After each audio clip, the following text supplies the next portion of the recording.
Balcons fissurés, armatures fragilisées. Depuis 2 ans, interdiction pour les résidents d'entreposer des charges lourdes et de se rendre sur les balcons. La réhabilitation des façades coûterait, selon une première expertise, autour de 5 millions d'euros, soit 50 000 euros par propriétaire. Une somme exceptionnelle à la mesure de l'immeuble de 18 étages construit en 1958. Ça tracasse beaucoup, mais surtout on se dit où est-ce qu'on habite. On a payé avec nos petites économies et il faut rénover un immeuble maintenant.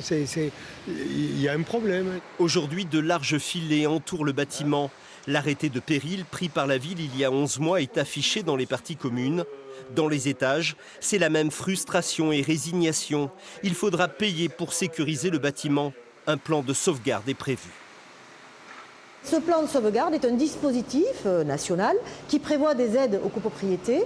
Donc nous ne savons pas encore combien, mais il y aura des aides et les copropriétaires qui en ont le besoin feront un emprunt et financeront sur plusieurs années leur reste à charge.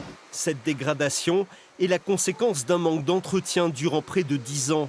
La copropriété étant insolvable, l'administrateur judiciaire apparaît au plus urgent sans engager de travaux de fond. C'est la difficulté qu'on a sur certaines copropriétés. Les travaux ne sont pas faits par un certain nombre d'années. Des montants de travaux ne sont pas provisionnés au cas où il y a des problèmes, ce qui fait que le jour où on a un vrai désordre, un vrai problème de structure, personne n'est en capacité de payer rapidement des travaux. Les travaux devraient débuter avant la fin de l'année pour une durée de 2 ans.